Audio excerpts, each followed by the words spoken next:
Praise the Lord church.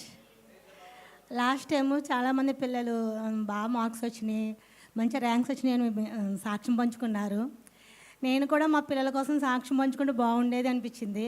ఎందుకంటే last year నేను కూడా అలా సాక్ష్యం పంచుకున్నాను. అయితే 6th క్లాస్ మా అక్షయ సిబిఎస్సి, తను ప్రతి ఇయర్ 6th క్లాస్ ఎగ్జామ్స్ అయినప్పటి నుంచి వెయిట్ చేస్తుండేదాన్ని. తను ఏమైనా ర్యాంక్ తెచ్చుకుంటుందేమో, తన ఫోటో నోటీస్ బోర్డుపై ఉంటుందేమోనని ప్రతి పీటీఎంకి వెళ్ళినప్పుడల్లా అది చూస్తూ ఉండేదాన్ని అనమాట. అయితే తన ఫోటో ఉండేది కాదు. అది చాలా ఫీల్ అయ్యేదాన్ని. తనని అడిగేదాన్ని, ఏంటి అక్షయ ఈసారి అయినా ఉంటావేమో అనుకుంటే లేదని. ఈ ఇయర్ నేను తనకి ట్యూషన్ చెప్పలేదు. 5th క్లాస్ వరకు ట్యూషన్ ఉంది.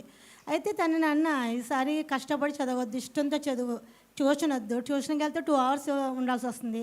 ఒక 1 hour ఇంట్లో చదువు, మంచి మార్క్స్ తెచ్చుకో, మంచి ర్యాంక్ తెచ్చుకో, నీకు ఇంకా ట్యూషన్ అనేది చెప్పించనని చెప్పేదాన్ని.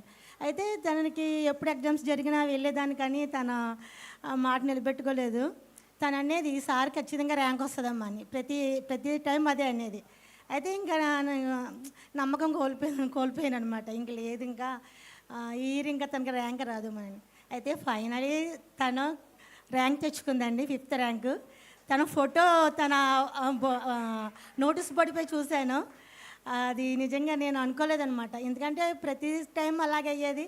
ఈసారి అనిపించింది అనమాట, ఇంకా అయిపోయిందిలే హోప్, ఇంకా ఇయర్ అయిపోతుంది కదా అని. ఫైనలీ తన ఫోటో చూశాను, చాలా హ్యాపీ అనమాట.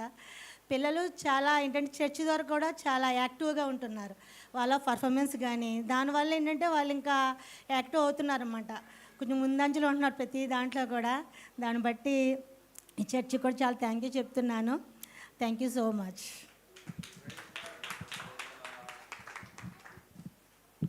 Thank you, sister, for sharing your testimony.